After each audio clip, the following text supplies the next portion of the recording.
வணக்கம். திரு தர்பகராஜ் IAS அவர்கள் எழுதிய திருவள்ளுவரின் ட்விட்டர் கணக்கு புத்தகத்தில் இருந்து இறங்கி அடி நண்பா எனும் கட்டுரை. வழங்குவோர் miss and Mrs Aari creations and boutique, Perambalur. சிலர் பேசும்போது தமிழின் சிறப்பெழுத்து ழகரத்தை சரியாக உச்சரிக்க மாட்டார்கள். சொல்லிக் கொடுத்து உச்சரிக்க வைக்க முயற்சி செய்வேன்.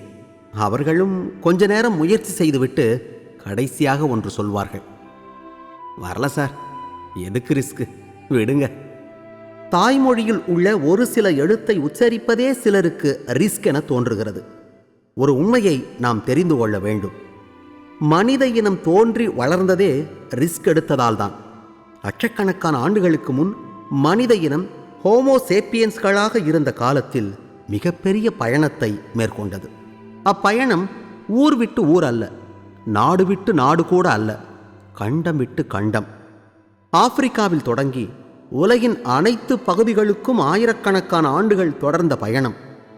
உயிரை கொல்லும் பனி, கான்யாறு, மலை, விலங்குகள் என ரிஸ்குகளின் ஒட்டுமொத்த கூடாரமாய் இருந்த பகுதிகளை தாண்டி வாழ்விடம் தேடி உயிர் பிழைக்க வேண்டி மேற்கொண்ட பயணம்.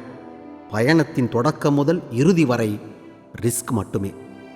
இந்த பயணம் மட்டும் நடைபெறாமல் இருந்திருந்தால் ஆப்பிரிக்காவிலேயே மனித இனத்தின் கதை முடிந்து போயிருக்கும். மனிதன் உலகெங்கும் பரவி இருக்க காரணம் அவன் ரிஸ்க் எடுக்க துணிந்தது. குரங்கிலிருந்து மனிதன் பரிணாம வளர்ச்சி அடைந்ததே ரிஸ்க் எடுத்ததன் விளைவு. நிமிராமலே இருந்திருந்தால் ஹோமோ எரக்டஸ், அதாவது நிமிர்ந்த மனிதன் என்கிற இனம் உருவாகாமலே போயிருக்கும். ஜானத்தன் சீகல்ஸ் எழுதிய கதை ஒன்று உண்டு. சீகல்ஸ் என்பது ஒருவித கடற்பறவை. இக்கடற்பறவைகளுக்கு பறக்க தெரியாது, பறக்க முடியாது, ஆனாலும் பறக்க ஆசைப்பட்டது. நம் வீட்டில், அலுவலகத்தில், வெளியில் இருப்பது போலவே பறக்க ஆசைப்பட்ட சீகல்ஸ் பறவைக்கு அருகில் இருந்த சக பறவைகள் இதனை கேலி பேசின. உனக்கு எதுக்கு இந்த வேண்டாத வேலை? இருப்பதை வைத்துக்கொண்டு பறப்பதற்கு எதற்கு ஆசைப்படுவானேன்? ரொம்ப ரிஸ்க். இந்த கேலி கிண்டல்களுக்கெல்லாம் பறக்க ஆசைப்பட்ட சீகல்ஸ் அசைந்து கொடுக்கவில்லை. அவர்களுக்கு ஒரே ஒரு பதிலைத்தான் சொன்னது. நான் பறக்க ஆசைப்படுகிறேன், அதற்கு பயிற்சி எடுக்கப் போகிறேன். பயிற்சி முடிந்து பறக்க முயற்சிப்பேன். இறுதியில் பறக்க முடிந்தால் மகிழ்ச்சி, அப்படி பறக்க முடியவில்லை என்றால் என்னால் பறக்க முடியாது என்ற உண்மையை தெரிந்து கொள்கிறேன். கரையிலே நின்று கொண்டிருந்தால் நீச்சல் பழக முடியாது. காரையே தொட்டுக்கொண்டு இருந்தால் டிரைவிங் பழக முடியாது. இங்கு பலர் ஒரு சௌகரியமான வட்டத்திற்குள் இருக்கிறார்கள். வட்டத்திற்குள் இருந்தால் வளர்ச்சி இருக்காது. வட்டம் தாண்டி வெளியே வர வேண்டும். அதற்கு தேவை ரிஸ்க் எடுக்கும் துணிவு. கடும் புயலையும் கொட்டும் மழையையும் வீசும் சூறாவளியையும் எதிர்கொண்டு பயணத்தை தொடர்ந்து மேற்கொள்வதற்குத்தான் கப்பல் தயார் செய்யப்படுகிறது. கரையில் நிறுத்தி வைப்பதற்கில்லை என்கிறார் இன்ஃபோசிஸ் நாராயணமூர்த்தி.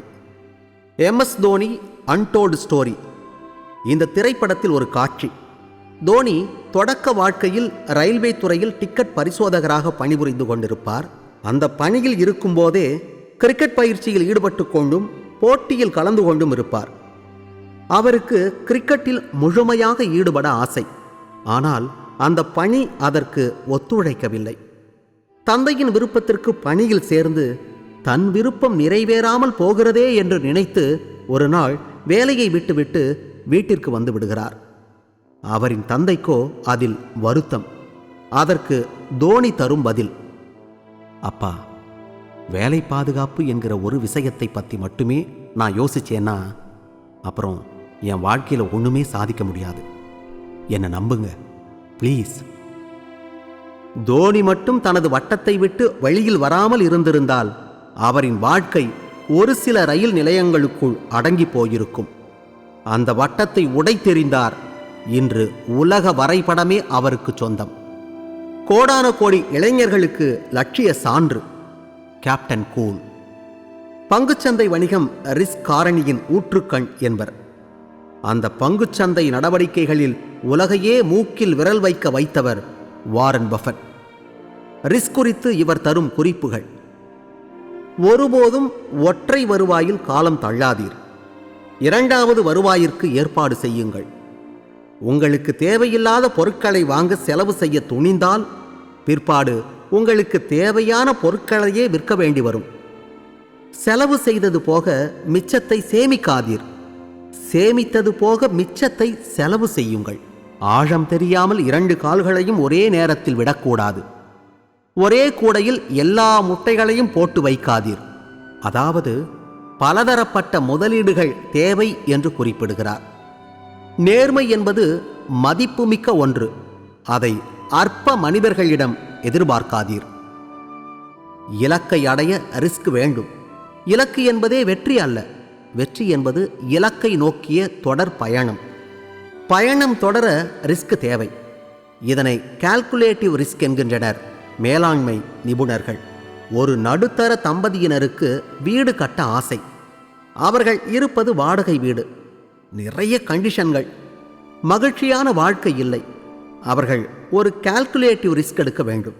நமக்கு என்ன மாதிரியான வீடு தேவை, நமக்கு எவ்வளவு வருவாய், எவ்வளவு சேமிப்பு, எவ்வளவு கடனை நம்மால் தாங்க முடியும், அடுத்தடுத்த வருடங்களில் வருவாய் அதிகமாக வழி இருக்கா, அப்படி உயர்ந்தால் அது எவ்வளவு, வீட்டில் திருமணம் உள்ளிட்ட ஏதாவது பெரிய விசேஷம், போட்ட மொய் கேட்டு பத்திரிகைகள் வருமா, எல்லாவற்றையும் அலசி ஆராய்ந்து பார்த்துவிட்டு இறங்கி அடித்தால் அவர்களுக்கு வீடு நிச்சயம். மிகவும் சிறப்பாக குடும்பம் நடத்தி கொண்டிருந்த ஒரு தம்பதியிடம் அவர்களின் வாழ்க்கை வெற்றி ரகசியம் என்ன என்று கேட்டார்கள். கணவர் சொன்னார், சின்ன சின்ன முடிவுகளையெல்லாம் என் மனைவி எடுப்பாங்க சார்.